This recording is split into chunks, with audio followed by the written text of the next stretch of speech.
On the dusty edge of a forgotten Arizona town, a quiet single dad runs a humble roadside diner that barely makes enough to keep the lights on. But when a ruthless female cartel boss storms through his doors, mocking his struggle and demanding control of his business, she makes a fatal miscalculation. The man flipping burgers behind that counter isn't just another desperate restaurant owner trying to survive. He's the legendary Night Reaper, a name whispered in fear across 3 continents.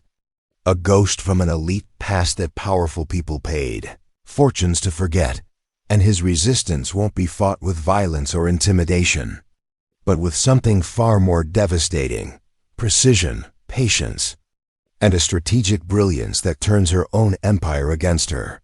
She came to destroy a diner. She's about to lose everything. Because some legends don't retire. They just wait for the right moment to remind the world exactly why they earned their name. Before we jump back in, tell us where you're tuning in from, and if this story touches you, make sure you're subscribed, because tomorrow, I've saved something extra special for you. The sun rose slow and golden over the hills of Ashford, Arizona, casting a soft amber glow across the cracked asphalt of Highway 89. The dust in the air shimmered like memory, caught between earth and sky. A weathered sign swung gently in the morning breeze outside a small roadside diner. Its paint faded but still readable. Grant's Place, home cooking since 2018. Inside, the diner smelled of fresh brewed coffee and sizzling bacon. The kind of smell that whispered home, not fancy but real. Worn vinyl booths lined the windows, their emerald green surfaces patched with duct tape in places where time had worn through. Behind the long counter stood a man who moved with quiet efficiency, who didn't say much because he didn't need to. Grant Sullivan was 38 years old, though the silver threading through his dark hair and the lines around his eyes made him look older. Not older from age, but from carrying weight that most people never had to lift. His blue-gray eyes, steady and clear, scanned the morning prep while he poured coffee into mismatched mugs that had been collected over the years from yard sales and thrift stores. He wore a simple black t-shirt and jeans, sleeves pushed up to reveal forearms marked with faded scars that looked like they had stories attached. Stories he never told. "Morning, Grant," called Wesley Armstrong, a 72-year-old Korean War veteran who always took the same stool, third from the left. His cane leaned against the counter beside him, a constant companion. "Morning, Wes," Grant replied, topping off his mug. "Coffee's hot. Eggs are on. World's still turning." "Evidence suggests you're correct," Wesley said with a wry smile. His weathered hands wrapped around the warm ceramic dot at the corner booth sat Faith Gilbert, a retired nurse who came in every Wednesday and Friday to work on her crossword puzzles in the morning light. Next to her sat Jasper Holt, a mechanic with grease permanently embedded under his fingernails, who ran the only auto shop within 30 miles. He sipped his coffee slowly, savoring each moment, before heading back to a day of wrestling with broken-down trucks. Behind the counter, working the register, was Lily Daniels. She was 23, studying online for her teaching certificate while working the morning shift. Her auburn hair was pulled back in a practical ponytail, and she moved with the kind of nervous energy that comes from having too many responsibilities and not enough hours in the day. She kept glancing at the front door, a habit she'd picked up over the past 2 weeks ever since rumors started circulating about strangers asking questions around town. "Grant, orders are up," called a young voice from the kitchen. That was Bryce Chambers, 16 years old and rail-thin, working his first real job to save money for community college. Grant had hired him 3 months ago when the boy showed up asking if there was any work available, any work at all. Now Grant was teaching him more than just how to flip eggs and work a grill. He was teaching him that showing up mattered, that consistency built character, that small actions repeated daily created something larger than yourself. The old jukebox in the corner crackled to life. And Willie Nelson's voice filled the small space with, "On the road again." Grant smiled faintly. There was something holy about mornings like this, simple and slow and decent. Moments that felt both eternal and achingly fragile. He wiped down the counter without looking, his hands moving through the familiar motion like a meditation. Like a man whose muscle memory went deeper than anyone could see. Across from him, Lily leaned in, her voice dropping low. "You ever get the feeling like something's about to happen, but you can't name what it is?" She asked, not quite joking. Grant didn't answer right away. He just looked out the window, his expression unreadable. 3 black SUVs were rolling up the highway, dust clouds kicking up behind them like warning signs written in the desert air. "I do now," he said quietly. The vehicle slowed, then parked directly in front of the diner, engines rumbling low and aggressive. Every conversation in the room went still. Even Willie Nelson seemed to drop into silence. Doors opened. People stepped out. 6 of them, 4 men and 2 women. They moved with the kind of confidence that comes from never being told no, or if they had been, never listening. Tattoos snaked up their arms. Gold chains caught the sunlight. Their eyes scanned the diner like predators assessing prey, but it was the woman who emerged last who commanded attention. She was striking, probably in her mid-30s, with jet black hair pulled back tight and sharp features that could have been beautiful if they weren't so cold. She wore expensive boots, dark jeans, and a leather jacket despite the Arizona heat. Everything about her screamed power and control. They walked into Grant's place like they owned it, boots heavy on the worn linoleum floor. Grant didn't move. He simply watched as the woman approached the counter, scanned the place with barely concealed contempt, then looked directly at him. "You Grant Sullivan?" she asked, her accent carrying the rhythm of northern Mexico. "I am," Grant replied, his voice steady and calm. "Coffee?" The woman smiled, but there was no warmth in it. "Sure, black, and for my friends too." Grant poured 7 mugs without breaking eye contact. He set them down carefully, one by one. The only sound in the suddenly silent diner, the gentle clink of ceramic on laminate. The woman sipped, then nodded once. "Not bad." She set the mug down with deliberate slowness. "My name is Erisa Darnell. I don't waste time with small talk, so I'll be direct." She leaned forward, her voice dropping just enough that everyone in the diner had to strain to hear. "This highway, this town, everything within 20 miles, it belongs to my organization now. That includes your little diner here. You're going to pay what I say. You're going to serve who I say. You're going to close when I say. And you're going to smile and be grateful for the privilege." Lily froze at the register, her hand trembling slightly. Faith looked up from her crossword, her expression hardening. Jasper's jaw clenched, one hand curling into a fist on the table. Wesley simply watched, his old soldier's eyes assessing the situation with the calm of someone who had seen worse. Grant didn't flinch.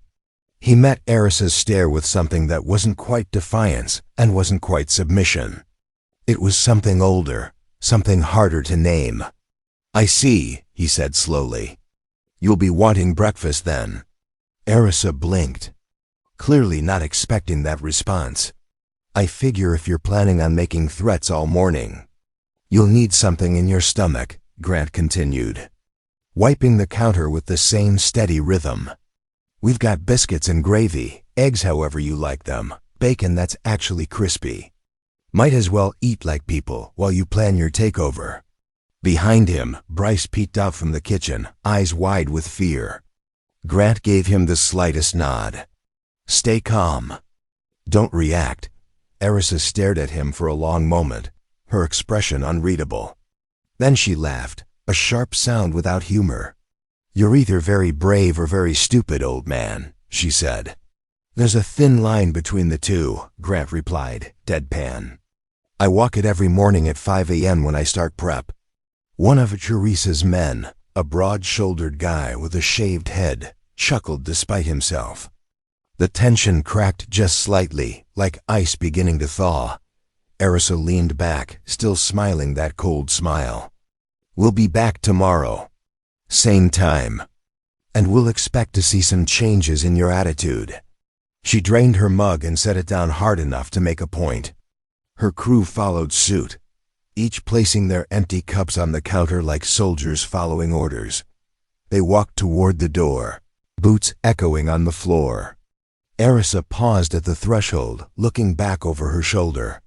"Enjoy your peace while it lasts, Mr. Sullivan, because it won't last long." The door swung shut behind them. The bell above it jingled cheerfully, absurdly out of place. Only once the SUVs disappeared down the highway, dust trailing behind them like smoke, did the diner breathe again. Only then did hands unclench, did shoulders relax, did whispered conversations begin. "Grant," Bryce whispered from the kitchen doorway. "Who were those people?" "People who mistake fear for respect," Grant said simply, pouring fresh coffee for Wesley. "Common mistake. What are we going to do?" Lily asked, her voice small and worried. Grant's eyes were far away now, looking at something none of them could see. Some distant memory or calculation playing out behind that calm exterior. "I'll think of something," he said quietly. "Think of something," he said quietly. But Wesley, who had known Grant longer than anyone else in that diner, who had watched him over the past 5 years since he'd arrived in Ashford with nothing but a duffel bag and a haunted look in his eyes, Wesley saw something shift in his friend's expression. Something cold and precise sliding into place behind the warmth. Preparing and narrating this story took us a lot of time, so if you are enjoying it, subscribe to our channel, it means a lot to us. Now back to the story. And Wesley, old soldier that he was, recognized it for exactly what it was. The calm before action. The stillness before the storm. That evening, after the last customer had left and the chairs were stacked on tables, after Lily had gone home and Bryce had caught his ride, after Wesley had limped out to his old pickup with a knowing look and a quiet, "Be careful, son." Grant locked the front door and flipped the sign to closed. The diner settled into that particular kind of silence that comes after a long day, when the building itself seems to exhale. The setting sun cast long shadows through the windows, painting everything in shades of amber and rust. Grant stood at the counter for a long moment, just breathing, just being still. Then he moved. He walked to the back office, a cramped space barely large enough for a desk and a filing cabinet. The walls were covered with framed photos, moments captured and preserved. There was one of his son, Parker, age 7, gap-toothed and grinning, holding up a fishing rod with a tiny perch dangling from the line. Another showed Parker at his elementary school graduation just last month, standing tall in a shirt too big for his thin frame, trying so hard to look grown-up. Grant's chest tightened looking at those photos. Parker was staying with his grandmother in Tucson during the summer, arrangement that kept him safe and gave Grant the space to work the long hours the diner demanded. But every night without his son felt like a small failure, a reminder of everything that had gone wrong, of all the reasons Grant had ended up here in the middle of nowhere, trying to build something simple and clean and good. He shook his head, pushing the thoughts away. Not now, not tonight. Grant knelt beside the filing cabinet and pulled out the bottom drawer. It stuck as always, requiring a firm jerk to get it open. Inside were folders full of receipts and tax documents and supplier invoices. The mundane paperwork of running a small business, but at the very back, hidden behind a false panel that looked like the drawer's rear wall, was a space. A hollow maybe 8 inches deep. Grant reached in and pulled out a wooden box. It was simple, made of dark walnut, about the size of a shoebox. The wood was worn smooth from handling, from being opened and closed countless times over the years. He carried it back to the front counter and set it down under the dim overhead lights. For a moment he just looked at it, his hands resting on either side, not quite touching. Then he opened it. Inside, wrapped in black cloth, was a collection of items that didn't belong in a roadside diner. A set of identification cards, each with his photo, but different names, different backgrounds, different lives. Passport stamps from countries most people had never heard of. A small black notebook filled with entries written in a code only he could read. And beneath those, carefully folded, was a piece of fabric. Black, lightweight, made from advanced synthetic material. When Grant unfolded it, the shape became clear. A balaclava, a face covering designed to leave only the eyes visible, but it wasn't just any mask. Across the lower portion, where the mouth would be hidden, someone had embroidered a design in white thread. A stylized reaper's scythe, curved and sharp. Grant stared at it, his expression unreadable. His thumb traced the embroidery slowly, almost unconsciously. Night Reaper. That's what they had called him. Not him exactly, but the persona, the ghost, the shadow that moved through places where shadows weren't supposed to exist. For 8 years, he had been that ghost, working for people who needed problems solved quietly, permanently, without trace or evidence or consequence. He had been very, very good at it. Good enough that his reputation became currency in certain circles. Good enough that powerful people paid extraordinary amounts of money to make him go away, to convince him to retire, to ensure he would never work again, and he had taken the money. Every cent of it, because by then he had a son. By then he had realized that Parker deserved better than a father who disappeared for weeks at a time and came back with new scars and old nightmares. So, Grant Sullivan had become exactly that, just Grant Sullivan. He had taken his payout, moved to Ashford, bought this failing diner, and tried to become someone his son could be proud of. Someone simple and decent and present. But the box remained. The mask remained. The skills remained, buried but not gone, dormant but not dead. Grant refolded the mask carefully and placed it back in the box. He looked at the identification cards, each one a ghost of a person he used to be. Then he picked up one particular card, studied the photo of himself from 10 years ago, younger and harder. Eyes that didn't smile even when his mouth did. "I'm not that person anymore," he whispered to the empty diner. But even as he said it, he knew it wasn't quite true. You don't stop being what you were.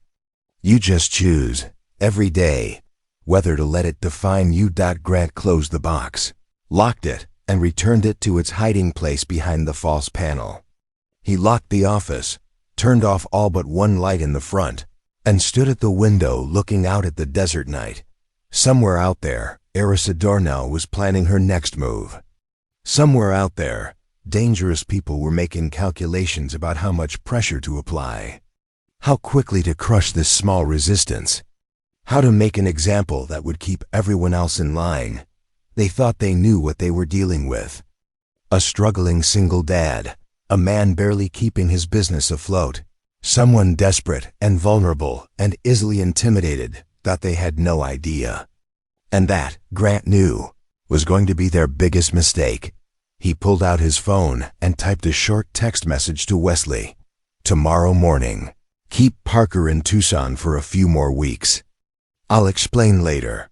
Then he sent another message, this one to a number he hadn't contacted in 3 years.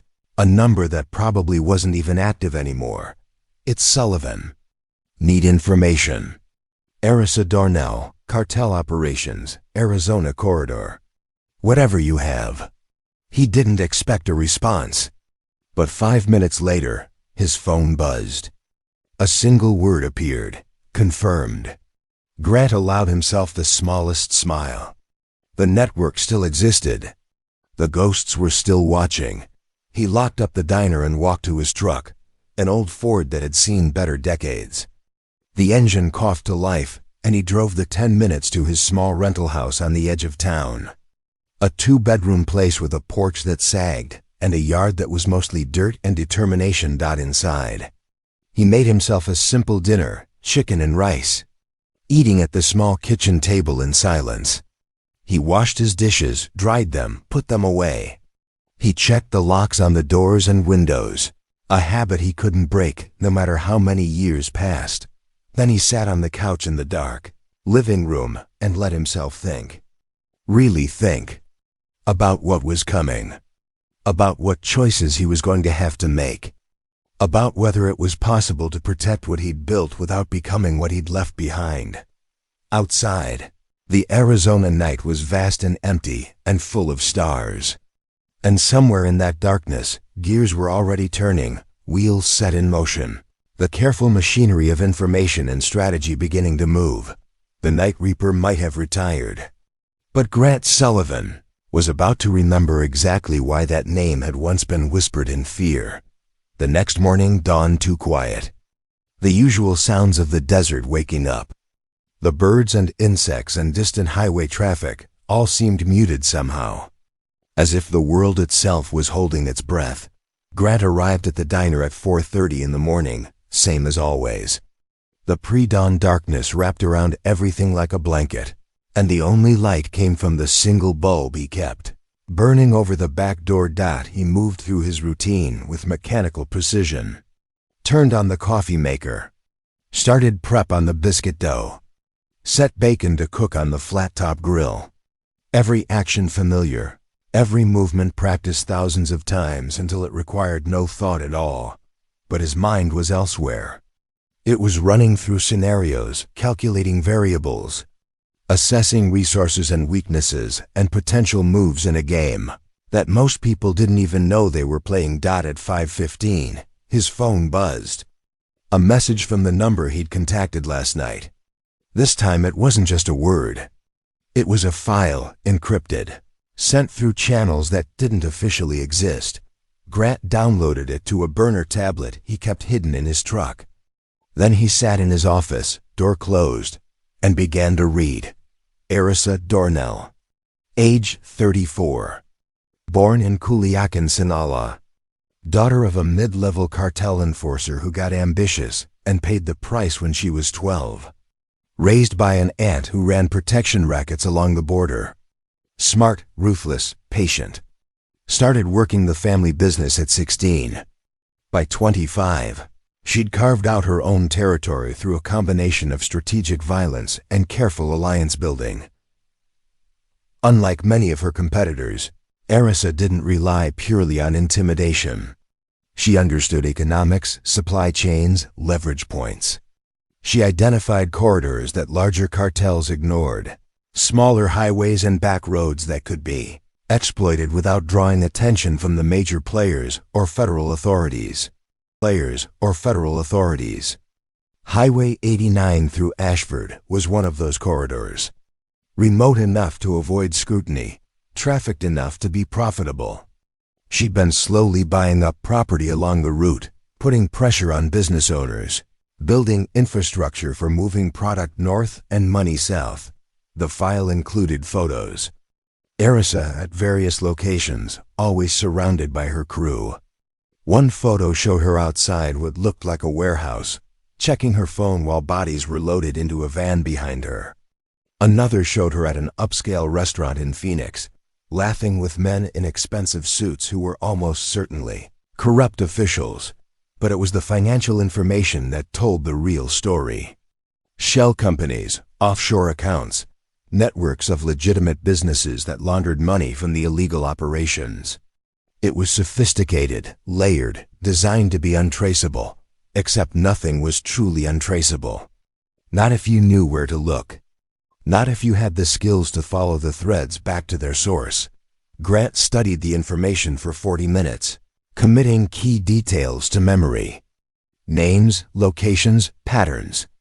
Then he deleted the file, factory reset the tablet, and smashed it with a hammer before throwing the pieces in 3 different dumpsters around town. By 6 a.m., he was back behind the counter as Lily arrived for her shift.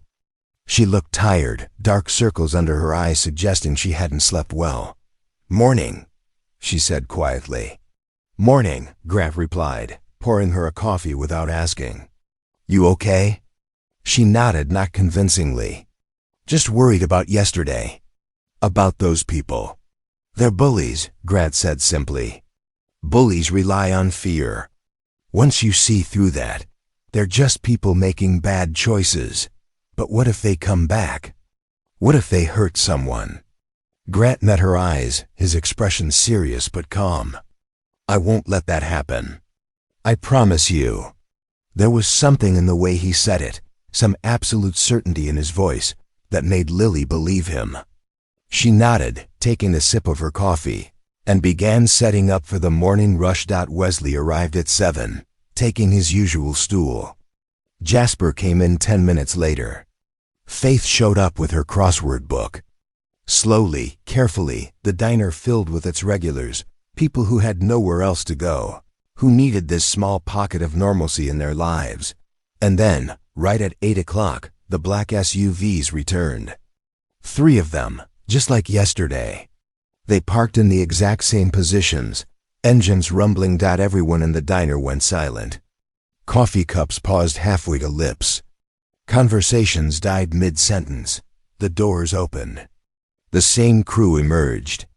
And Arissa Dornell stepped out last, wearing different clothes, but the same cold expression. They walked in, and this time there was no pretense of pleasantness. Arissa strode directly to the counter and leaned across it, invading Grant's space deliberately. Have you thought about my offer? She asked, her voice low and dangerous. I have, Grant replied calmly. And my answer is no. Arissa's eyes narrowed.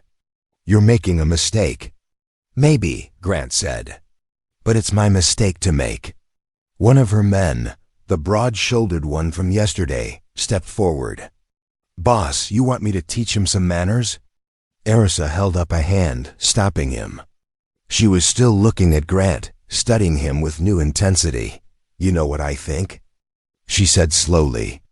I think you're not as scared as you should be. I think there's something you're not telling me. Grant didn't respond. He just held her gaze, steady and unblinking. Who are you really, Grant Sullivan? Arissa asked. Because this, she gestured around the diner, this doesn't add up.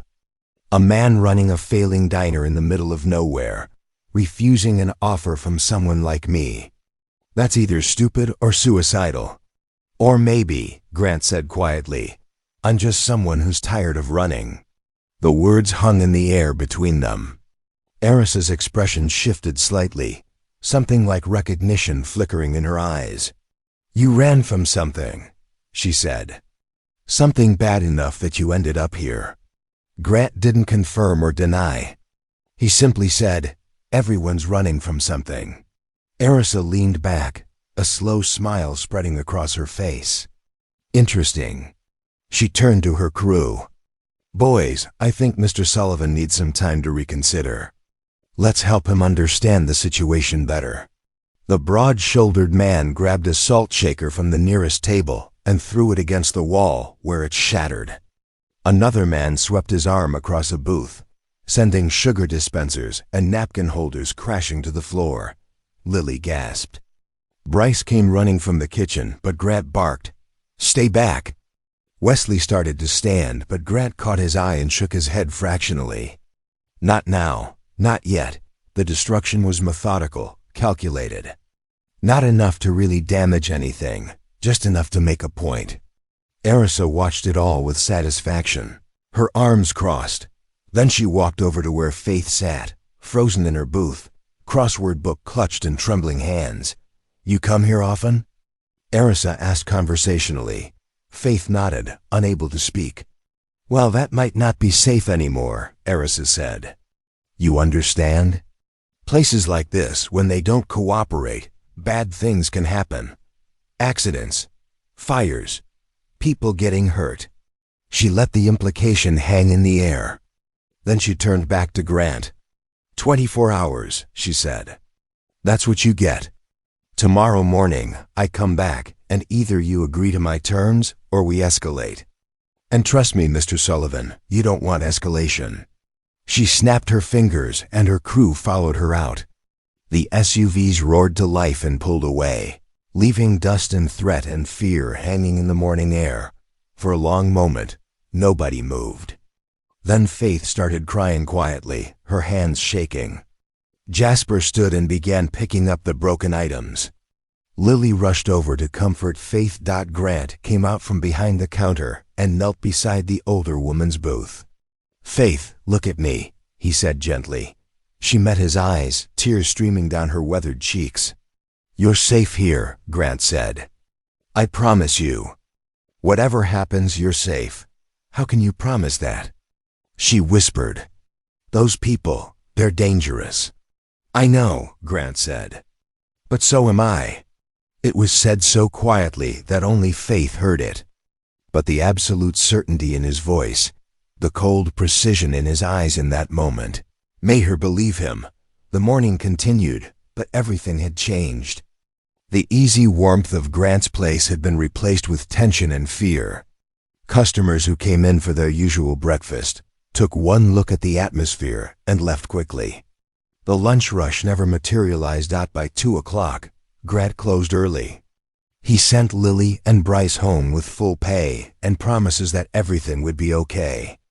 Wesley lingered, sitting at the counter while Grant cleaned. "You're going to do something," Wesley said. It wasn't a question. Grant kept wiping the counter. "I don't know what you're talking about." "Yes, you do." Wesley took a sip of coffee. "I was Special Forces, Grant. Long time ago, different war. But I recognize the signs. I've seen that look before. You're not a restaurant owner who used to be something. You're something that's been pretending to be a restaurant owner." Grant stopped wiping. He looked at his old friend, this man who had been kind to him from the first day he arrived in Ashford, who had never asked questions, who had simply accepted him. "I can't talk about it," Grant said finally. "Don't need you to," Wesley replied. "Just need you to know that whatever you're planning, you're not alone. This town, these people, we look out for each other. And that includes you." Grant felt something tighten in his chest, some emotion he'd been keeping locked away. "I appreciate that. But this is my fight." "No," Wesley said firmly. "It's not. The moment she threatened Faith, the moment she smashed up your place, it became everyone's fight. You might have special skills, whatever they are, but you can't do this alone." Grant started to argue, then stopped. Because Wesley was right. The Night Reaper had always worked alone, had always been a ghost operating in isolation. But Grant Sullivan wasn't the Night Reaper anymore. He was part of a community, part of something larger than himself, and that changed everything. "Okay," Grant said quietly. "Then I'm going to need your help. All of you." Wesley smiled grimly. "Just tell us what to do." That night, Grant didn't go straight home. Instead, he drove 20 miles out of town to a storage unit he rented under a different name. Paid for with cash, visited maybe twice a year. He opened the roll-in door and flipped on the battery-powered lantern inside. The space was small, 10 by 10, and mostly empty except for a few boxes stacked in the back. Grant pulled out one box and opened it. Inside were burner phones, still in their packaging, portable hard drives, cash in various denominations, and a laptop, old but functional, equipped with specialized software that didn't appear in any commercial catalog. He spent 3 hours in that storage unit, working by the light of the lantern, fingers moving across the keyboard with practice speed. He was mapping Eris's network, identifying her properties, her accounts, her associates. Every piece of information from the file he'd received was being cross-referenced, expanded, connected to other data points. By midnight, he had a picture. Not complete, but enough. Enough to start building a strategy. Enough to identify pressure points and vulnerabilities. The Night Reaper had been a tool of violence, quick and final. But Grant Sullivan was going to be something different. He was going to dismantle Eris's operation piece by piece, systematically, without ever throwing a punch or firing a shot. He was going to use her own infrastructure against her. He was going to make her empire collapse from within while she watched helplessly. Because that's what you did when you couldn't be the monster anymore but still needed to fight the monsters. You got smarter. You got more precise. You turned their weapons into their weaknesses. Grant closed the laptop, packed everything carefully away, and locked the storage unit. He drove home through the empty desert night, his mind already 3 steps ahead, already planning tomorrow. Erisa Dornell had given him 24 hours. She thought that was a threat. She didn't realize it was exactly the time he needed. The hunt had begun. And this time, the prey had no idea they were already caught. The next morning came too fast and too slow at the same time. Grant opened the diner at 5 a.m. as always, but this time the atmosphere was different. This time he wasn't alone. Wesley arrived first, at 5:30, earlier than his usual time. He took his stool and said nothing, just sipped his coffee and watched Grant work with the quiet solidarity of someone who had been in foxholes before, who understood that some battles required nothing more than presence. Jasper came in at 6, nominally to grab breakfast before opening his shop, but really to sit near the window where he could see the highway. Faith arrived shortly after, her crossword book under her arm, but her eyes sharp and alert. Even Lily showed up 30 minutes before her shift, claiming she couldn't sleep and might as well be useful. By 7:30, the diner had more people than usual for a Thursday morning. Word had spread through the small community, the way it always does in towns where everyone knows everyone. People came not because they were hungry, but because they understood that sometimes standing together was the only defense against forces that wanted to pick you off one by one. Grant moved through the morning routine, flipping eggs and pouring coffee, but his mind was running through calculations. He had spent the night implementing the first phase of his plan, setting digital tripwires and alerts, beginning the careful work of mapping Erisa's financial infrastructure. Now he just needed to buy time. At exactly 8 o'clock, the black SUVs arrived. 3 vehicles, same as before. But this time when they parked, more people got out. 8 instead of 6. Erisa was bringing reinforcements, making sure Grant understood the imbalance of power. They walked in, and immediately the atmosphere shifted. Erisa scanned the room, taking in the increased number of customers, the way everyone had positioned themselves strategically, the quiet defiance in their faces. Her expression hardened. "Interesting," she said, her voice carrying across the silent diner. "You brought friends." Grant stood behind the counter, arms crossed, his posture relaxed but his eyes alert. They were already here. People come for breakfast. It's what diners do. Erisa walked slowly toward the counter, her crew fanning out behind her. One of them, a lean man with a neck tattoo, moved toward Wesley. Another positioned himself near the kitchen door where Bryce was visible, frozen with a spatula in his hand. "I gave you 24 hours to make a smart decision," Erisa said, stopping directly in front of Grant. "Time's up. So what's it going to be? You going to cooperate, or do we need to make this unpleasant?" "I'm not interested in your offer," Grant said calmly. "This is my place. These are my people. And you need to leave." The man with the neck tattoo laughed. "You hear this guy? Acting tough with 8 of us standing here." Erisa held up a hand, silencing him. She was still studying Grant with that intense focus, like she was trying to solve a puzzle that didn't quite fit together. "You're not scared," she said quietly. "You should be, but you're not. Why?" "Maybe I'm just stubborn," Grant replied. "No." Erisa leaned forward, her voice dropping to almost a whisper. "I've seen stubborn. I've broken stubborn. You're something else. You're calm.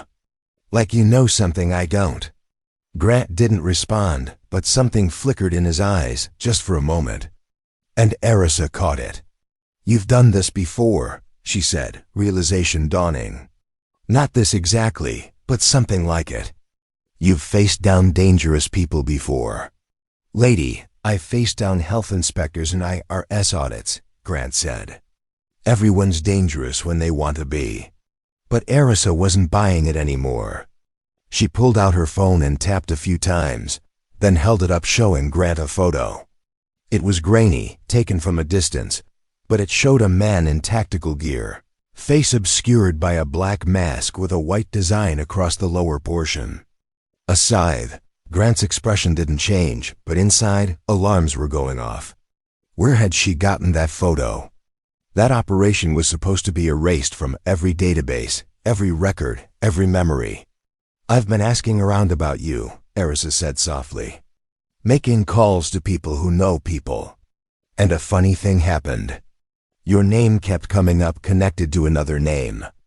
A nickname, really. The Night Reaper." The diner went absolutely silent. Even the coffee maker seemed to stop hissing. "At first, I thought it was a coincidence," Erisa continued. "But then I started putting pieces together. A man who shows up in a small town 5 years ago with cash to buy a failing business. A man who keeps to himself, doesn't talk about his past, has skills that don't match his resume. A man who doesn't flinch when threatened by people who make their living through fear." She lowered her phone, her smile cold and triumphant. "You're him. You're the ghost everyone thought disappeared. The man governments paid millions to make go away because you knew too much, had done too much." She laughed, a sharp sound. "And here you are, flipping burgers in Arizona." Grant's jaw tightened. This was escalating faster than he'd anticipated. He'd known his past might surface eventually, but he'd hoped for more time, more preparation. Wesley spoke up from his stool. "Don't know what nonsense you're talking about, but Grant's been nothing but decent to this town. Whatever wild stories you've heard, they got nothing to do with who he is now." Erisa glanced at Wesley, amused. "Old man, I don't need you to defend him. In fact, knowing who he really is makes this much more interesting." She turned back to Grant. "See, now I understand why you're not scared. You think you can handle us because you used to handle worse. But here's the thing, Mr. Night Reaper or whatever you call yourself now, those skills are old. You're old. And I'm not some terrorist cell or rogue operation you can just eliminate quietly in the dark." She stepped even closer, her voice hardening. "I have resources. I have networks. I have people in law enforcement, in government, everywhere that matters. You make one move against me, and I don't just come after you. I come after everyone here." She gestured around the diner. "Your old man friend there. The girl at the register. That kid in the kitchen who's about to wet himself. Every single person who's ever been nice to you in this pathetic little town." Grant's hands were flat on the counter, and for the first time, the people who knew him saw something change in his face. Not fear, but something colder. Something that made the temperature in the room seem to drop. "You're making threats against people under my protection," he said quietly. "That's a mistake." "A mistake?" Erisa laughed. "You're one man, Sullivan. One tired, washed-up former operator trying to play at being normal. I'm an organization. You can't fight an organization." "You'd be surprised what one person can do," Grant said. "Especially when they have nothing left to lose. But you do have something to lose." Erisa pulled out her phone again and swiped to a new photo. This one showed a boy, maybe 8 years old, getting into a car outside a house in Tucson. Parker, Grant's eyes went dead. Completely, utterly dead. And everyone in the room who knew anything about violence recognized that look. It was the look that came before something terrible happened. "Where did you get that?" Grant's voice was barely above a whisper, but it carried more menace than any shout could have.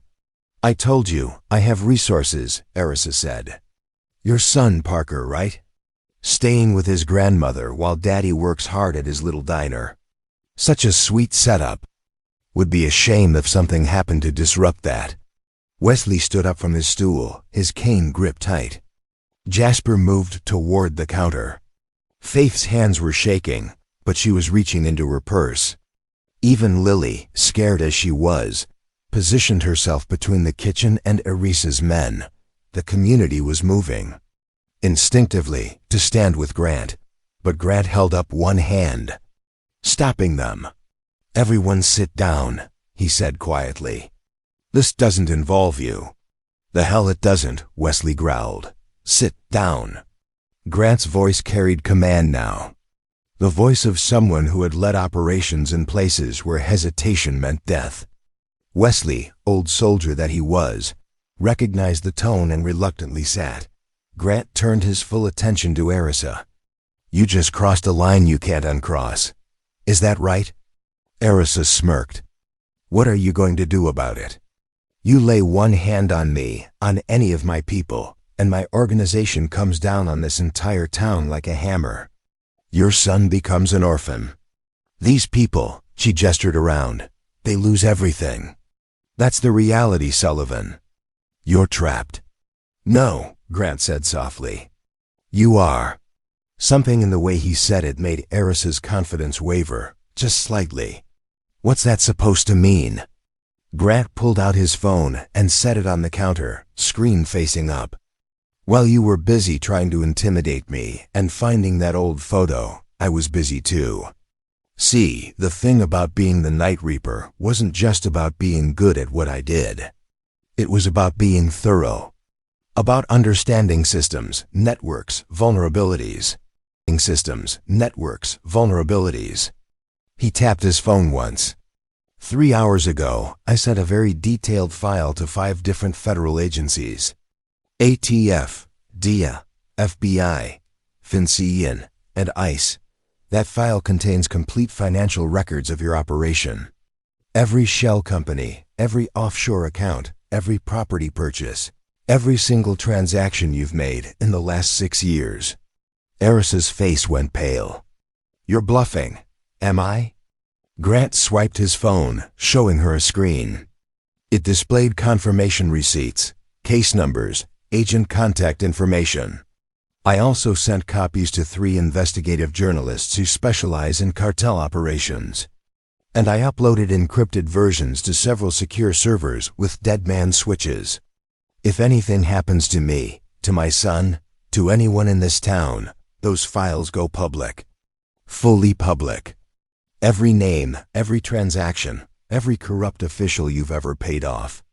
The silence in the diner was absolute. Erisa stared at the phone, her mind clearly racing, trying to figure out if this was real, if he could possibly have done what he claimed. "You're insane," she whispered. "If those files go public, you expose yourself too. Your real identity, everything you've done." "I know," Grant said calmly. "And I accepted that the moment you threatened my son. See, I was trying to leave that life behind. Trying to be someone better, someone he could be proud of. But you made me realize something. I can't run from what I was. I can only choose how I use it." He leaned forward, his voice dropping to a whisper that somehow carried more threat than any shout. "So here's what's going to happen. You're going to leave this diner. You're going to leave this town. You're going to pull all your operations off Highway 89, and you're going to forget we ever existed. Because if you don't, if you come back, if you even think about my son or these people again, I won't just expose your operation. I'll dismantle it. Piece by piece. Transaction by transaction. Account by account. I'll take everything you've built and I'll burn it to the ground while you watch."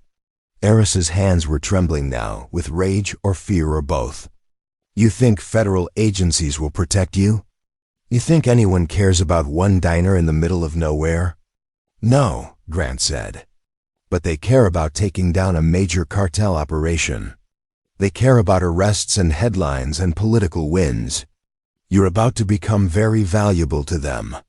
The question is whether you become valuable as a cooperating witness who helps them take down bigger players, or as a trophy they parade in front of cameras." He straightened, his expression cold and final. "Clock's ticking, Erisa. Every second you stand here, more people are reading those files. More connections are being made. More evidence is being logged. You came here to take over my diner. Instead, you just lost your entire operation. So I suggest you start figuring out your next move. Because your time just ran out. Erisa stared at him. Her jaw clenched, her eyes burning with rage and something else. Something that looked almost like respect. This isn't over, she said. Yes, Grant replied quietly. It is, you just don't know it yet. Erisa turned sharply and strode toward the door. Her crew followed, confused and uncertain, looking to their boss for guidance. As they reached the entrance, Erisa paused and looked back. You just made the biggest mistake of your life, she said. No, Grant said. You did when you threatened people I care about. The Night Reaper killed people. Grant Sullivan protects them. And I'm very, very good at both. The door slammed shut. The SUVs roared to life and tore out of the parking lot, spraying gravel and dust. For a long moment, nobody in the diner moved. Then Wesley let out a long, shaky breath. Grant, he said quietly, what exactly did you just do? Grant's shoulders sagged slightly, the tension draining out of him. What I had to. Lily's voice was small and uncertain. Are we safe? Is she really going to leave us alone? For now, Grant said. But I need to make some calls. I need to make sure those files actually land in the right hands, and that they take action quickly. The faster the federal agencies move, the less time Erisa has to retaliate. Faith stood up, walked to the counter, and placed her weathered hand over Grant's. You protected us, she said simply. Whatever you were before, whatever name they called you, you're a good man now. Grant looked at her, and for the first time that morning, his expression softened. I hope so, Faith. I really hope so. Jasper cleared his throat. So what now? Grant took a deep breath. Now we wait. We stay alert. We stick together. And we hope that I played this right. He looked around at the faces of the people who had become his community, his family, the reason he'd tried so hard to leave his past behind. They were scared, but they were here. They had stood with him when they could have run. Thank you, he said quietly. All of you. For not leaving when you had the chance. Wesley raised his coffee cup. This is our town too, Grant. You're not the only one worth fighting for. Others raised their cups in silent agreement. And in that moment, in that small diner in the middle of nowhere, Arizona, something shifted. They weren't just customers anymore. They were a community that had been tested and had chosen to stand together. Grant returned to the kitchen, moving on autopilot, starting the day's work because work was what you did, no matter what. But his mind was already 3 steps ahead, already planning, already preparing for whatever came next. Because he knew Erisa. He knew people like her. And he knew that what had just happened wasn't the end. It was just the beginning of something much more dangerous. The question was whether Grant Sullivan could win this fight without becoming the Night Reaper again. Without losing the man he'd fought so hard to become. And honestly, he wasn't sure he knew the answer. For 3 days, nothing happened. The black SUVs didn't return. No threats came. The diner operated normally, or as normally as it could, with everyone jumping at sudden noises and watching the highway, like sentries on duty. But Grant wasn't idle. He was making moves that nobody else could see. Setting pieces in motion across a board that stretched far beyond Ashford. On the first day, he made contact with Agent Sarah Chun at the D. She was someone he'd worked with tangentially years ago. Back when he was the Night Reaper and government sometimes needed problems solved that couldn't be solved through official channels. She owed him, not that debts meant much in that world, but she at least answered his encrypted call. This is extremely irregular, she said after he'd explained the situation. You're a civilian now. You can't just hand us a case and expect us to jump. The files are real, Grant said. Everything you need to take down a major distribution network along the southern corridor. Names, dates, transactions, properties. It's all verified. All you have to do is act on it. There was a long pause. Why are you doing this? What's your angle? Protection, Grant said simply. For people who don't deserve to be caught in the crossfire. Another pause. I'll look at the files. If they're as good as you say, we might be able to move on it. But Sullivan, you know how this works. Even if we act fast, it takes time to build a case, get warrants, coordinate raids. You're looking at weeks, maybe months. I don't have weeks, Grant said. Can you at least put surveillance on Eris's known locations? Make her aware that she's being watched? That might buy me time. Agent Chun sighed. I can probably arrange that. But you're playing a dangerous game. If she figures out you're the one who exposed her before we can move, she'll come after you hard. Let her come, Grant said, and ended the call. On the second day, he worked the financial angle. Using skills he'd hoped never to use again, he accessed offshore banking systems that officially didn't exist, and began the careful work of freezing Eris's liquid assets. Not stealing them, that would be too obvious. Just tying them up in bureaucratic red tape, triggering compliance reviews and suspicious activity, reports that would take weeks to untangle. Every restaurant payment that bounced, every wire transfer that got delayed, every cash flow interruption added pressure to Eris's operation. Criminal enterprises ran on cash flow just like legitimate businesses. Disrupt that flow and everything downstream started to crumble. He worked from his storage unit, hunched over the laptop, fingers flying across keys, diving into systems that would have terrified most hackers. But Grant had been trained by people who built these systems, who knew every backdoor and vulnerability. By the end of the second day, he'd locked up roughly 40% of Eris's accessible money. Not enough to cripple her, but enough to hurt, to make her scramble, to divide her attention between the diner problem and the bigger problem of keeping her operation funded. On the third day, he expanded the strategy. He began leaking information to Eris's competitors, other cartels and criminal organizations that would be very interested to know that she was under federal investigation, that her finances were exposed, that she was vulnerable. In the underworld, weakness was blood in the water. Sharks came fast. He did this carefully, anonymously, through channels that couldn't be traced back to him. A tip here, a rumor there. Carefully planted suggestions that Eris Adorno was either cooperating with authorities or had been compromised. In their world, either scenario was a death sentence. Wesley watched this transformation with something between awe and concern. Grant still worked the diner every day, still cooked breakfast and poured coffee and made small talk with customers. But there were hours when he disappeared into the back office, emerged with red-rimmed eyes and tension in his shoulders. "You're not sleeping," Wesley observed on the morning of the fourth day. Grant shrugged, pouring coffee. "Sleep's overrated. Son, I've been where you are. I know what it's like to go to war, even a quiet one.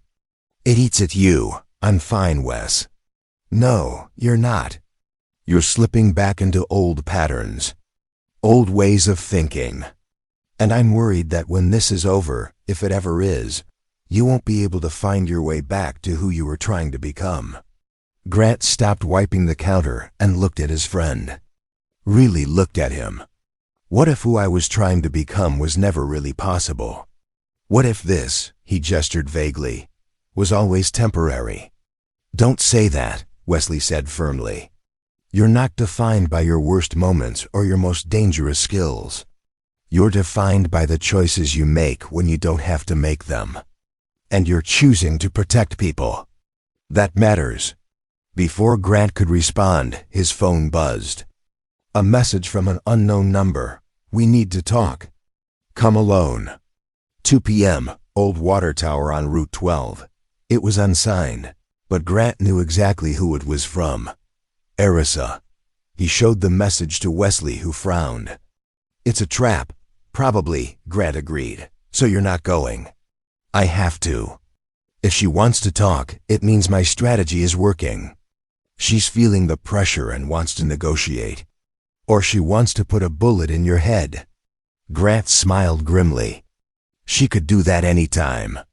She knows where I live, where I work. If she wanted me dead, I'd be dead.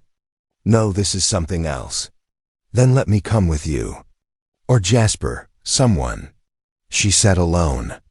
If I show up with backup, she know I don't trust the situation, and it'll escalate. Better to hear what she has to say, and if it is a trap. Grant's expression went cold and distant. Then she'll learn why people used to call me the Night Reaper. At 1:30 that afternoon, Grant closed the diner early, claiming equipment maintenance. He made sure Lily, Bryce, and the regulars were gone before he left. Only Wesley remained, watching from the window as Grant climbed into his truck. Be careful, Wesley called. Grant nodded and drove away. The old water tower was about 15 miles outside Ashford. Down a dirt road that nobody used anymore since the new wells had been drilled. It was isolated, exposed, exactly the kind of place you'd choose for a meeting if you wanted to make sure the other person wasn't bringing hidden backup. Grant arrived 10 minutes early and parked his truck in a weak position where he could leave quickly if needed. He got out and walked to the base of the tower, positioning himself where he had clear sight lines in all directions. At exactly 2 o'clock, a single black SUV approached, driving slowly. It stopped about 50 yards away, and Arisa got out. She was alone, or at least appeared to be. She walked toward Grant with her hands visible. No weapons drawn. They stood facing each other in the desert heat. Two people who understood violence and strategy, and the cost of both. You've been busy, Arisa said without preamble. So have you, Grant replied. My accounts are frozen. My shipments are being delayed. My competitors are circling. And federal agents are suddenly very interested in properties I own. She tilted her head. You did all that in 3 days? I told you I would. I didn't believe you could. I thought you were bluffing, that you'd handed over some basic intel, and were hoping it would scare me. She laughed, but there was no humor in it. I underestimated you. That's rare. I don't usually underestimate people. What do you want, Arisa? She pulled out a pack of cigarettes, lit one, took a long drag. I want to understand you. The Night Reaper was a legend. A ghost. Someone who killed efficiently and disappeared. But you're not killing anyone now. You're dismantling my operation using financial forensics and digital warfare. That's not the same person. People change, do they? She studied him. Or do they just find new ways to be what they always were? Grant didn't answer. Arisa blew out smoke, watching it dissipate in the desert air. I have a proposal. I'm listening. You stop. You stop whatever you're doing to my operation. You stop feeding information to federal agencies. You stop interfering. And in exchange, I leave you alone. I leave this town alone. I move my operations to a different corridor, and we never cross paths again. And I'm supposed to trust you? No, she said honestly. But you're supposed to be smart enough to recognize a good deal. You've hurt me, I'll admit that. But you haven't destroyed me. I still have resources, still have people, still have reach. If this turns into a real war, people get hurt. Maybe not you, maybe not right away, but eventually. Someone you care about. Someone's kid coming home from school. Someone's grandmother buying groceries. Accidents happen, Sullivan. You know that. Grant's jaw clenched. You're threatening them again. No, I'm stating facts. You want to protect these people? Then accept my offer. Let me leave gracefully, and everyone stays safe. What about the federal investigation? I'll handle that. I have lawyers, I have connections. I can make problems go away if I have time and space to work. But not if you're actively sabotaging me. So we have a choice. We can both walk away from this, or we can keep fighting until someone loses everything. Grant was quiet for a long moment, thinking through scenarios and outcomes. If he accepted, Erisa would retreat, at least temporarily. The immediate threat would be gone. Life could return to something like normal, but he'd also be letting a criminal organization continue operating somewhere else, hurting other people in other towns. And he'd have to trust that Erisa would keep her word, which was a dangerous assumption. "No deal," he said finally. Erisa's eyes narrowed. "You're making a mistake. You said that before. I'm still standing. For now." She dropped her cigarette and ground it out with her boot. "I came here in good faith, offering you a way out. You're refusing. That means what happens next is on you." "What happens next," Grant said quietly, "is that I keep doing exactly what I've been doing. I keep exposing your operation, keep disrupting your business, keep making sure that every day you stay anywhere near this town becomes more expensive than the day before. Eventually, you'll have two choices. Abandon this corridor entirely or go to prison. Those are your only options. You're very confident for someone who's outnumbered and outgunned." "I don't need guns," Grant said. "I just need to be smarter than you. And so far, that's been pretty easy." Erisa's expression hardened. "You know what I think? I think you want this. You want the conflict because it makes you feel alive again. You've been playing house in your little diner, pretending to be normal, but you've been dying inside. And now you finally have an excuse to be who you really are." The words hit closer than Grant wanted to admit. "Maybe you're right," he said. "Or maybe I'm just someone who's tired of watching bad people hurt good ones and not doing anything about it. Either way, the result is the same. You need to leave." Erisa stared at him for a long moment, then nodded slowly. "Okay, Sullivan. You want war? You've got it. But remember, you chose this." She turned and walked back to her SUV. Before getting in, she called back, "I'll give you credit, Night Reaper. You're everything the stories said you were. Too bad that's not going to be enough." The SUV drove away, leaving Grant alone in the desert with the wind and his thoughts and the growing certainty that he'd just made either the best or worst decision of his life. He pulled out his phone and sent 3 text messages. One to Wesley, "Meeting done. Heading back." One to Agent Chun, "She's not backing down. You need to move faster." And one to a number he'd sworn he'd never contact again. A digital ghost who traded in information and favors. Need everything on Erisa Darnell's personal life. Family, weaknesses, pressure points. "I'm going to war and I need ammunition." The response came back in seconds. "This will cost you." Grant typed back, "Name your price." Because if Erisa wanted war, he'd give her war. But it would be fought on his terms, with his methods, and it would end with her operation in ruins. The Night Reaper was supposed to be retired. But apparently, retirement only lasted until someone threatened the things that mattered most. Grant drove back to Ashford as the sun began its descent, painting the desert in shades of orange and red. He had work to do, phone calls to make, plans to finalize. And somewhere in all of that, he needed to find a way to explain to Parker, when he finally brought him home, why Daddy's quiet little diner had become the center of something dangerous.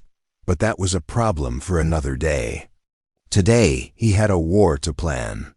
And he was very, very good at planning wars.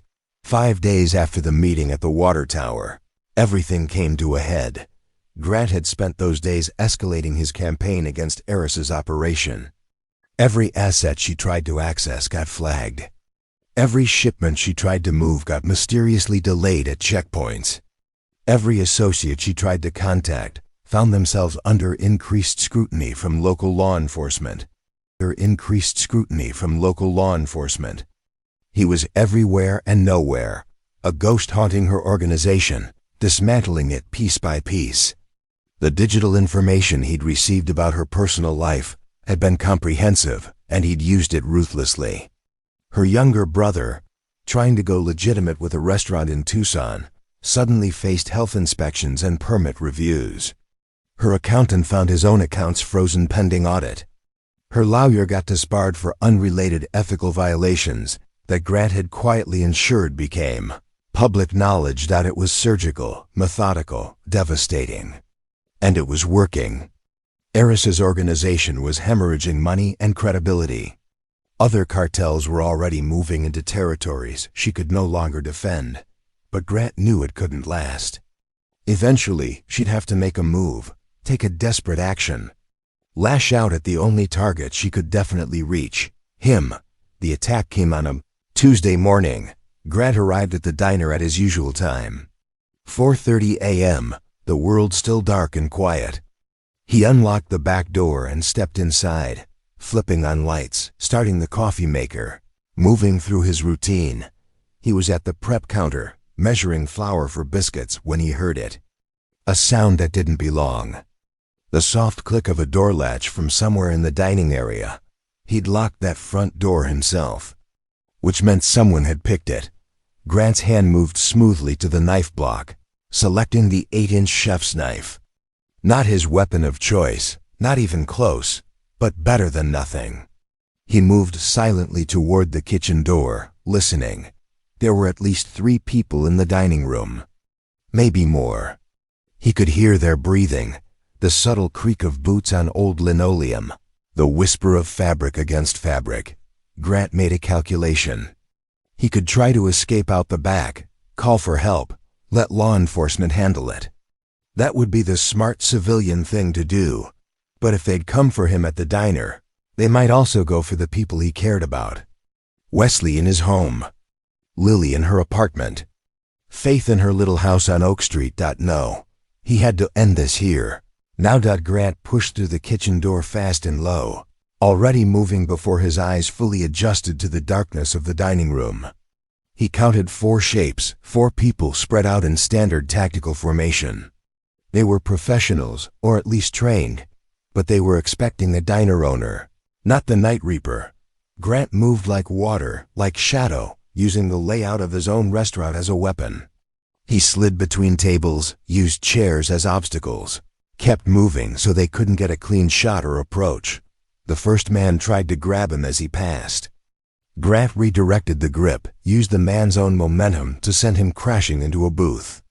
The second man pulled a gun, but Grant was already inside his reach, striking the wrist hard enough to make him drop the weapon, then following with an elbow to the temple that dropped him like a stone.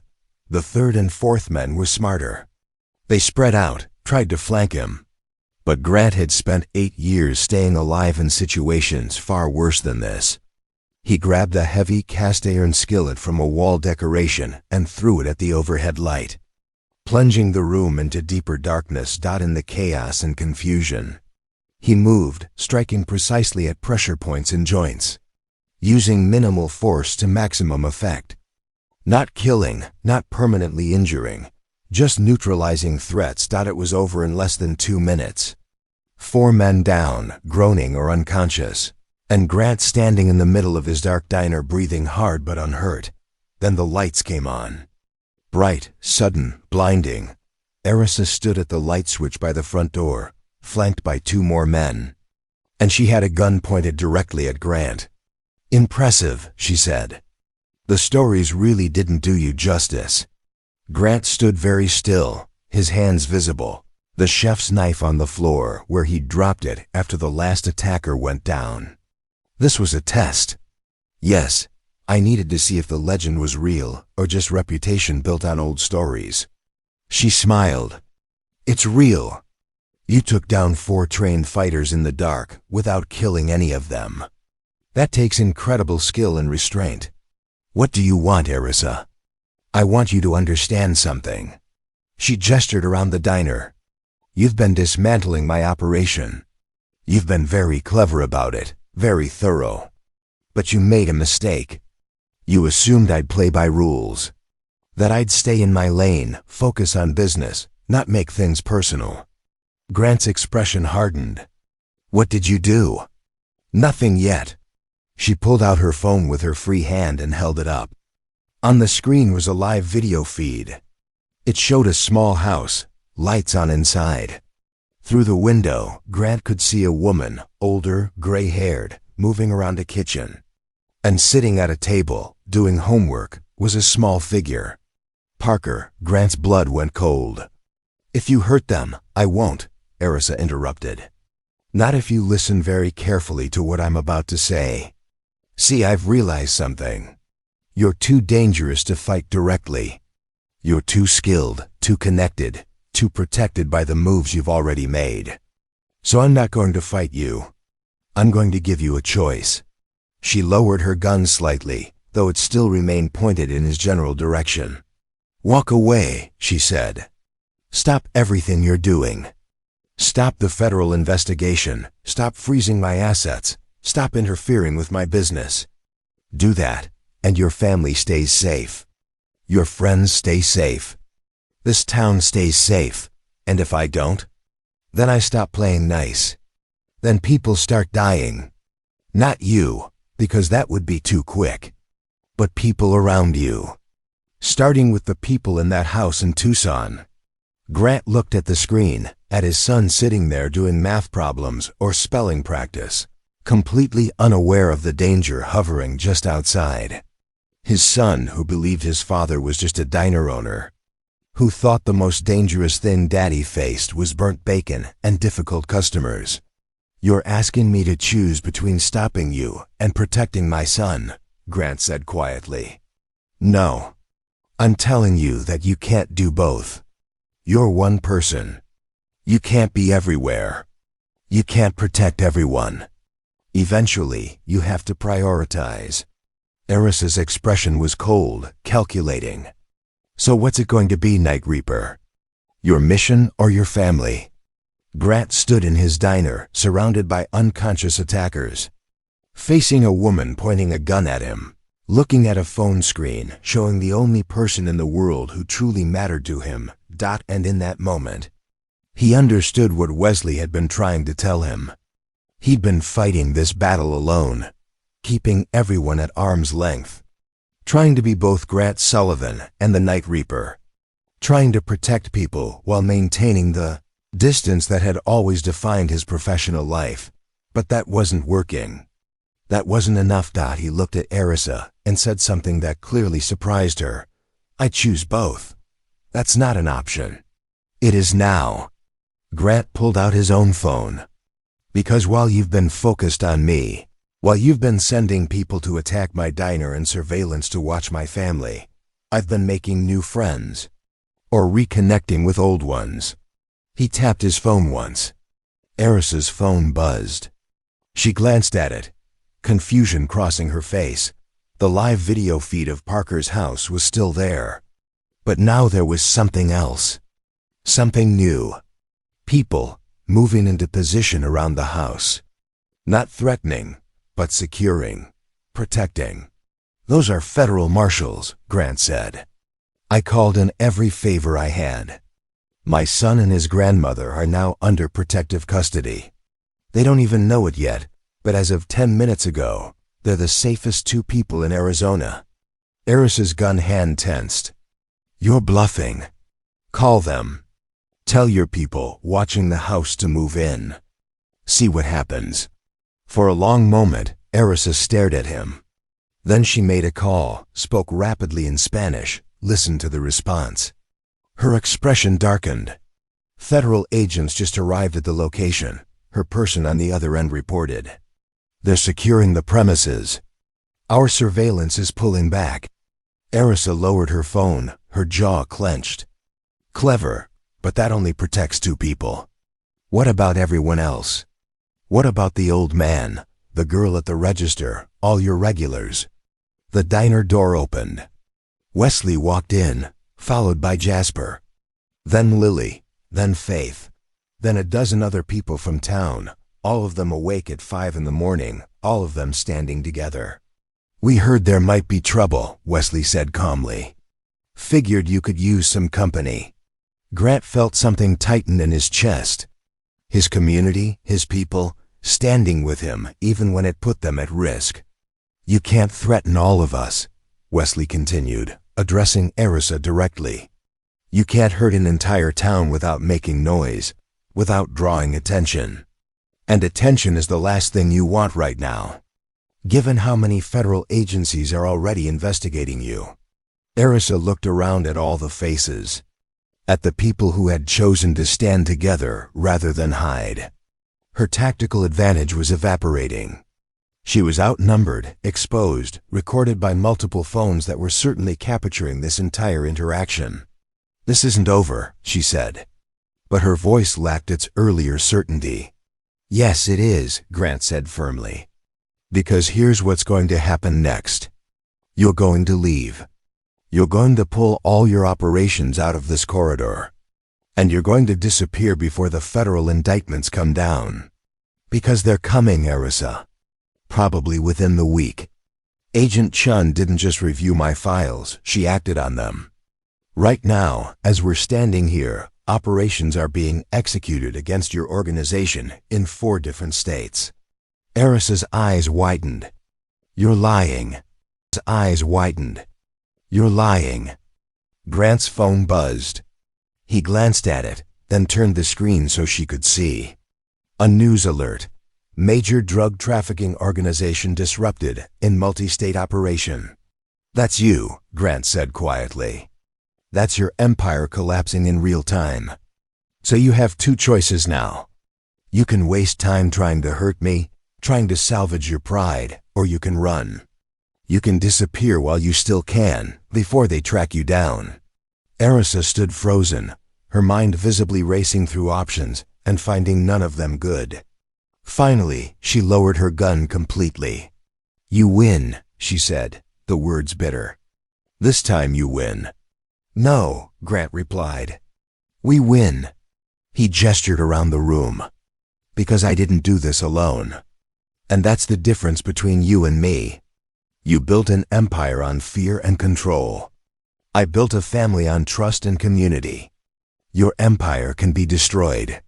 This, he gestured to the people standing with him, this can't.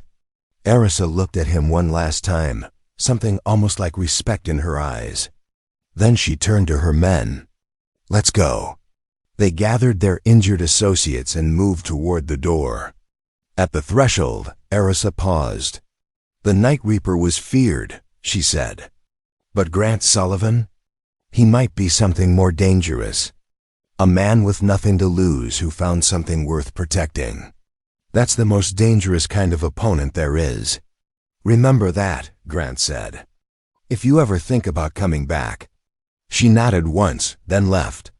The SUV started and drove away, disappearing into the pre-dawn darkness. For a long moment, nobody in the diner spoke. Then Wesley started clapping, slowly at first, then joined by others, until the whole room was applauding. Grant felt overwhelmed, exhausted, and strangely emotional. Thank you, he said quietly. All of you. That's what family does, Faith said simply. They show up. Lily was crying but smiling. Is it really over? Yes, Grant said. It's really over. His phone rang. Agent Chun, he answered. Sullivan, I don't know what you did, but whatever it was, it worked. We've got simultaneous operations running in Arizona, New Mexico, Texas, and California. We've seized properties, frozen accounts, and arrested 17 people in the last 3 hours. The Dornell organization is done. What about Erisa herself? Still at large. But she's on every watch list now. She won't stay free for long. Grant thanked her and ended the call. He looked around at his diner, at the broken chairs and overturned tables, at the people who had stood with him. Well, he said, I guess I should start making breakfast. It's going to be a long day. And despite everything, despite the violence and fear and tension, people laughed.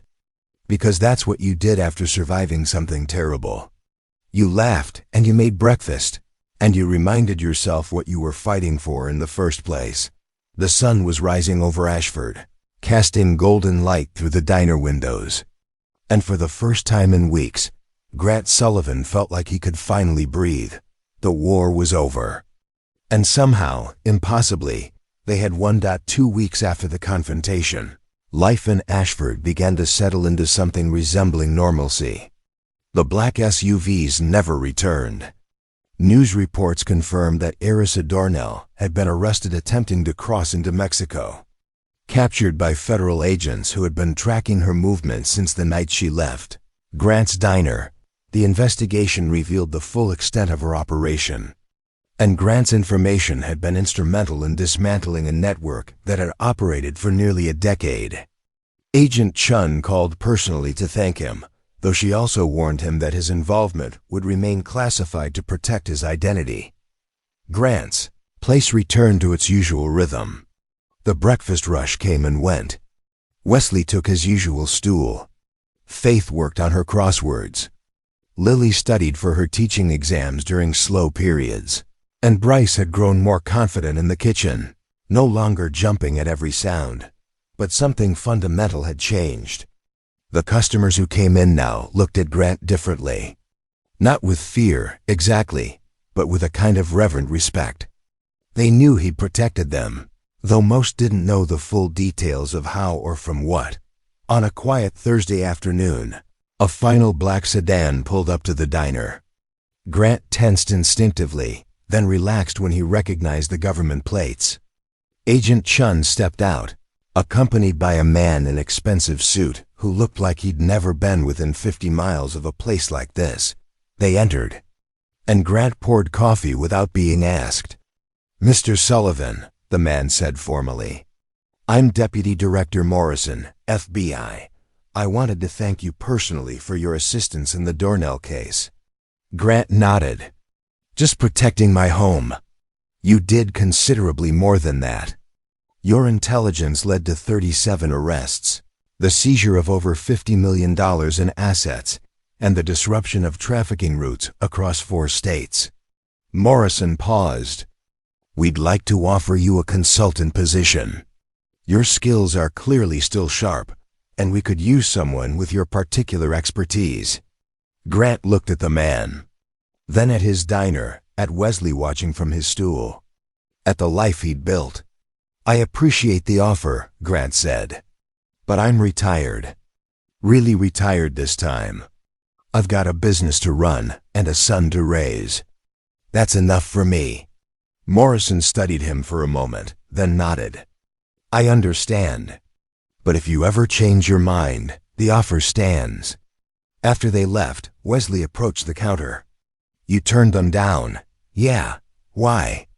"You clearly still have the skills. You could do real good working with them." Grant wiped down the counter, that familiar meditative motion. "Because I realized something during all this. The Night Reaper fought alone, solved problems with violence, and disappeared into the shadows. But Grant Sullivan? He's part of something bigger. A community. A family. And that's more important than any mission." Wesley smiled, understanding in his weathered face. "Your boy's coming home this weekend, right?" "Yeah, finally." Grant felt warmth spread through his chest. "I've got a lot to explain to him, but mostly I just want him home. He's lucky to have you." "I'm lucky to have him," Grant corrected. "He's the reason I became someone worth being." That evening, as Grant closed up the diner, he took one last look around. The repaired tables, the patched booths, the countertop worn smooth by years of use. It wasn't fancy, but it was his. And more importantly, it was safe. He locked the door, flipped the sign to closed, and walked to his truck under a sky full of stars. Tomorrow Parker would come home. Tomorrow life would truly return to normal. And Grant Sullivan, once known as the legendary Night Reaper, would go back to being exactly what he'd fought so hard to become. A single dad who made the best biscuits in Arizona and loved his son more than anything in the world. Sometimes, the greatest victory wasn't defeating your enemies. It was protecting what mattered and finding your way home. Parker came home on a Saturday morning, bursting through the diner door with the unstoppable energy of an 8-year-old who'd been away from his father too long. He crashed into Grant with a hug that nearly knocked them both over. "Dad!" Grandma said you had some trouble, but you fixed it. What kind of trouble? Did the oven break again? Did you fight with the health inspector? Grant laughed, holding his son close, breathing the scent of kid shampoo and sunshine. Something like that. But it's all fixed now. Everything's fine. Over the next few weeks, Grant found his rhythm again. Mornings with Parker before school, afternoons at the diner, evenings helping with homework and reading bedtime stories. The simple, beautiful routine of being a parent. But there were moments, quiet moments late at night, when Grant would sit alone and process everything that had happened. He'd pulled out the wooden box one final time, looked at the mask with its embroidered scythe, and made a decision. He burned it. Not out of shame, but out of closure. The Night Reaper was a part of his past that had served its purpose one last time. Now it could rest. Wesley noticed the change in him. "You seem more settled," he observed one morning. "I am," Grant said. "I spent 5 years trying to pretend I was never that person, never the Night Reaper. But that was wrong. I can't erase my past. I can only choose what to do with the skills it gave me." "And what did you choose?" "To use them to protect, not destroy. To build, not tear down. To be someone my son can be proud of. Not because I'm ordinary, but because I'm extraordinary in ways that matter." Faith, overhearing the conversation, added her wisdom. "You know what I think? I think heroes aren't people who never make mistakes or never do hard things. Heroes are people who keep choosing good, even when bad would be easier." Grant felt something settle in his chest, a peace he hadn't felt in years. "Thank you, Faith, for everything.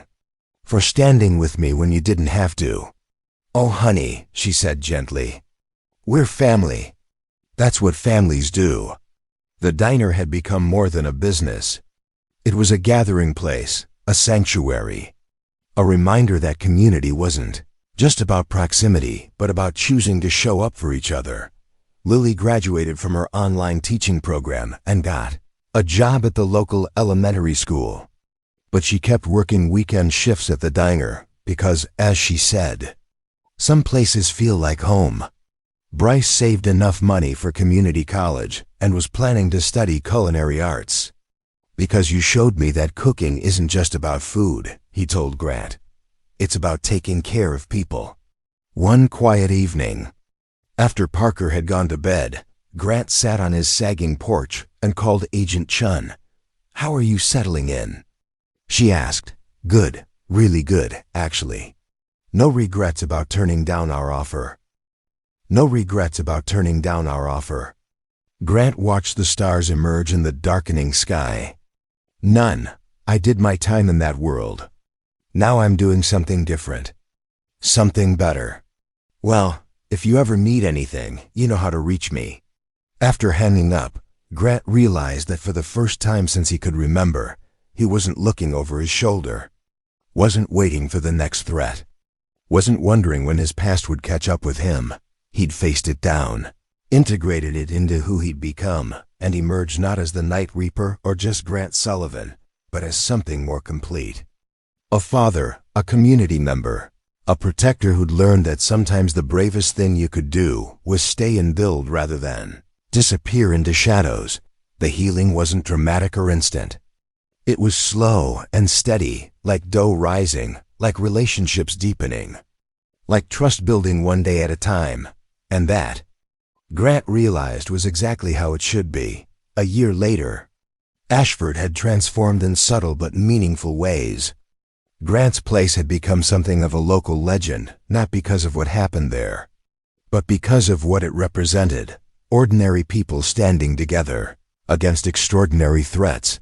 Other small businesses along Highway 89 began to thrive, no longer paying protection money or living in fear. The community had learned that unity was stronger than any individual threat.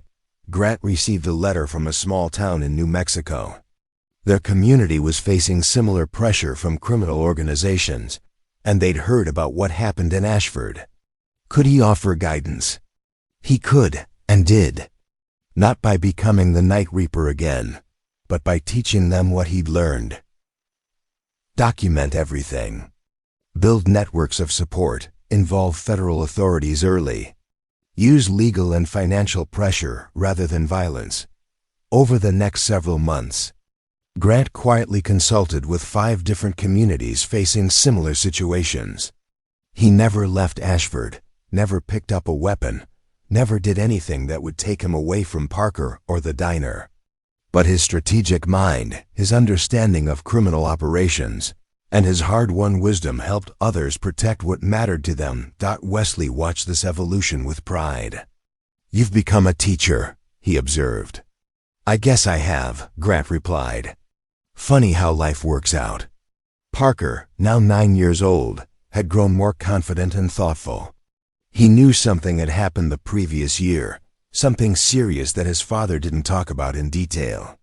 But he also knew that people in town looked at his dad with respect, that their home was safe, and that was enough.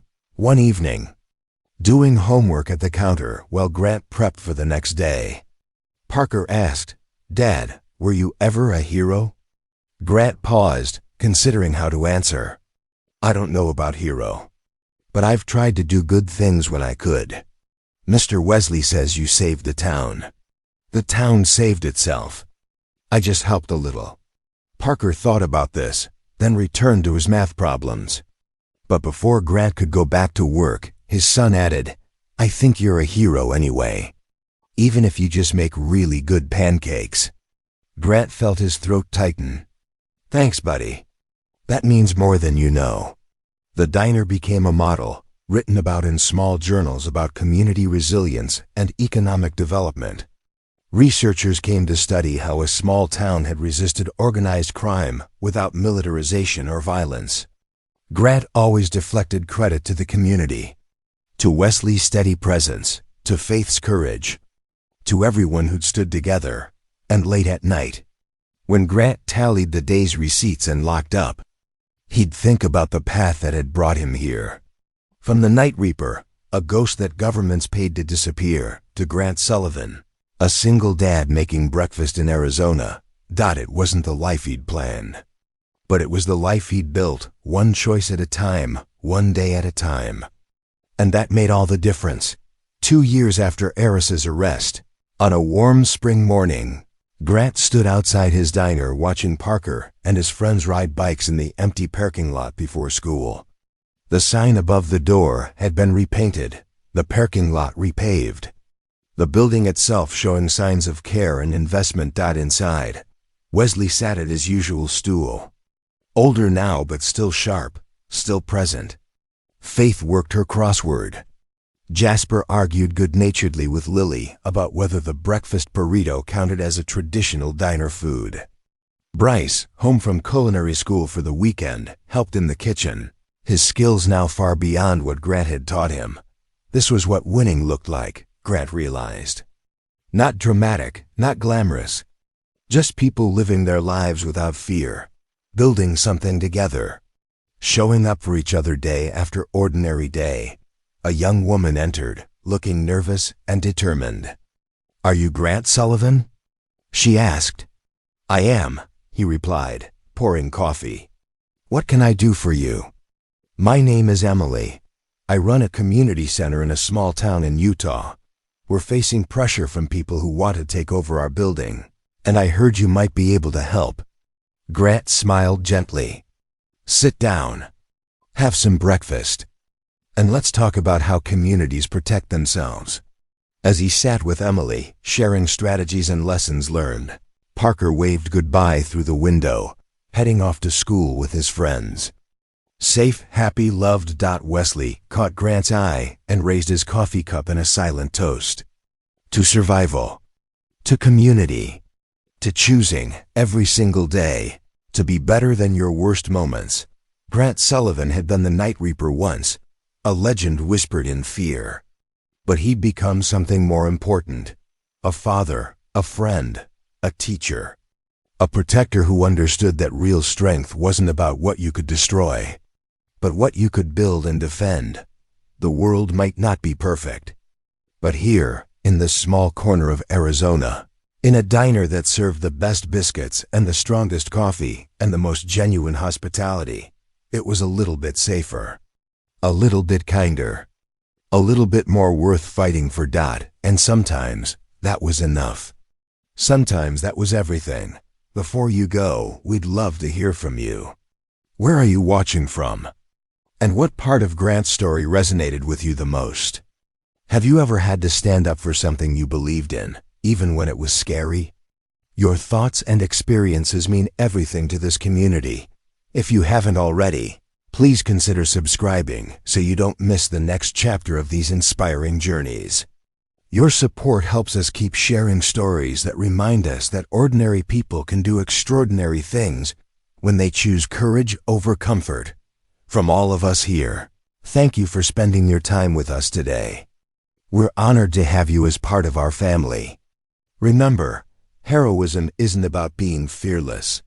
It's about being afraid and choosing to protect what matters anyway. Stay strong. Stand together and never forget that you're capable of more than you know. Up next, you've got 2 more standout stories right on your screen. If this one hit the mark, you won't want to pass these up. Just click and check them out. And don't forget to subscribe and turn on the notification bell so you don't miss any upload.